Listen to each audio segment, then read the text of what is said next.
Both of Tomas Vizgirdas' hands trembled in the moment. The Timberline senior hadn't pitched in more than a year because of a shoulder injury. But with a 4-run lead, the bases loaded and 2 outs in the bottom of the 7th inning of the 5A state championship baseball game, Vizgirdas talked his way onto the mound. He admits the moment rattled him. But the lefty delivered a devastating breaking ball down and into strikeout Bonneville's Randon Hostert, ending the threat and clinching a 7-3 victory for Timberline. The win earned Timberline, 19-10, its 7th state title and triggered the Wolves bench to storm the field at Bora High. "I knew this was a state game, the last game of the season," Vizgirdas said. "I went up to our coach before the game and I told him, anywhere you need me, I'll be there. I'll throw my arm out. I don't really care. I've got a summer to heal."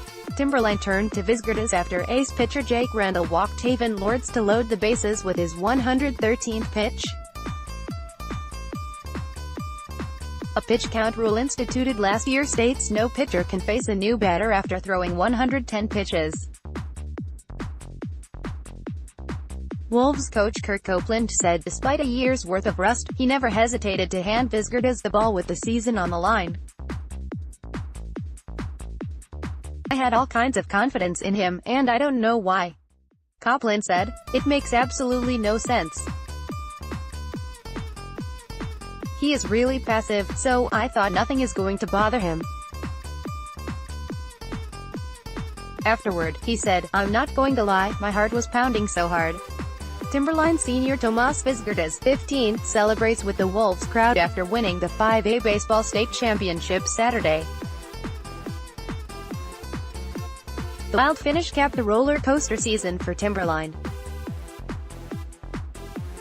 The Wolves started the year picked second in the 5A SIC preseason coaches poll with 8 returning starters from a team that reached the state championship a year ago. But Timberline scuffled to a 5-6 start before the Boise School District suspended head coach Jeff Raifman. The Wolves lost their next 2 games to drop to 5-8 as the school district investigated Raifman. The school district declined to publicly reveal what it investigated, but Raifman resigned April 25 even though he said the district's investigation found no wrongdoing. The Wolves didn't learn about his resignation until the Idaho Statesman reported it, setting off a silent protest on the team's senior night. But in the midst of all the off-the-field drama, the Wolves closed the season winning 14 of their final 16 games to hang another banner. Vizgirdas said Raifman's departure split the team in 2 camps, saying some players struggled to handle criticism from the coach. But with their season in danger of spiraling out of control, he said the Wolves came together instead of falling apart. "It did divide the team. I'll say it. It did immediately divide the team," Vizgirdas said. "But once a few of us talked, the seniors, it almost brought us closer to play for him." Timberline pitcher Jake Randall gives a pep talk to his replacement, Tomas Vizgirdas, with 2 outs and the bases loaded in bottom of the 7th inning Saturday. Randall had to leave the game because he reached his pitch count. Vizgirdas struck out the next batter to seal the Wolves' 7-3 victory over Bonneville in the 5A state title.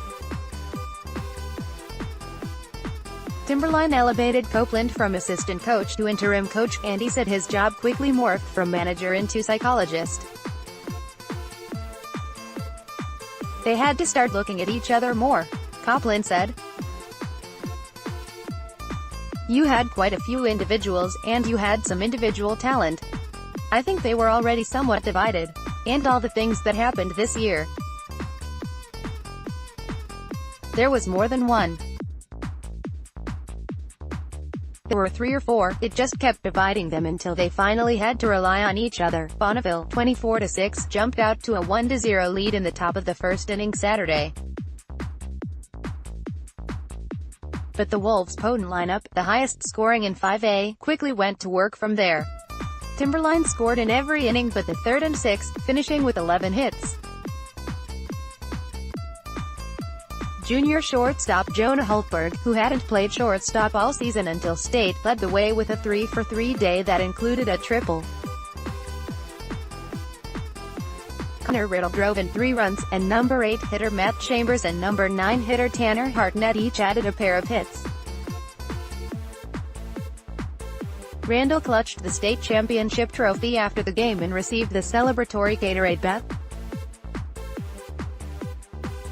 But as he looked back on an emotional season, he said the Wolves didn't win the title just for themselves. Throughout the season, we've been playing for a little more than just baseball. Randall said. We've been playing for each other. We've been playing for Coach Reef. To do this is pretty special.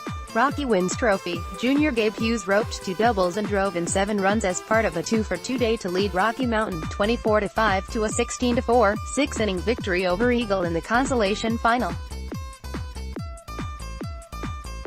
Middleton players rushed the pitcher after defeating Minico in the 4A Baseball State Championship Saturday at Melaleuca Field in Idaho Falls. Drew Nash 4A, Middleton pulls off a stunner. Few expected Middleton to even make it to Saturday at the 4A state tournament. But sub-.500 Vikings completed their Cinderella run with the state championship, knocking off Minico 6-2 at Idaho Falls Melaleuca Field to win their second state championship in 3 years. Middleton, 15-16, started the season 0-6 and had to win 2 elimination games just to qualify for state. But the Vikings pitchers stepped up on the biggest stage. Junior Colt Stanley delivered Saturday, holding Minico to 2 runs while striking out 3 in a complete game victory. Darren Post and Hayden Smith also went the distance earlier in the tournament to lead Middleton to the championship. Minico took a 1-0 lead into the 4th inning before an RBI double from Post and Carson Smith gave Middleton a 3-1 lead.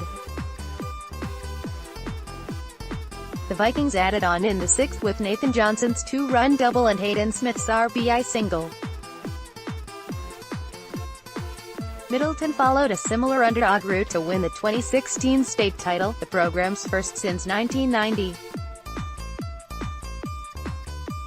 Middleton's Chad Stewart, 9, celebrates a run with Darren Post, 34, during the 4A State Baseball Championship against Minico on Saturday at Melaleuca Field in Idaho Falls. 3A, Homedale's title bid falls short. Homedale mounted a late rally, scoring 2 runs in the bottom of the 7th inning to break up the shutout. But the Trojans, 23-5, ran out of gas, falling 4-2 to Bonners Ferry in the 3A state finals to finish just short of their first state title since 1999.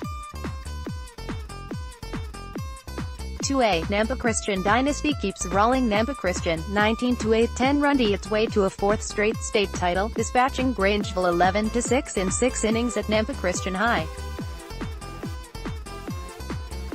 Trojans pitcher Luke Tuttle allowed 1 run on 1 hit while striking out 6, and Taylor Black went 4 for 4 with 3 RBIs for Nampa Christian.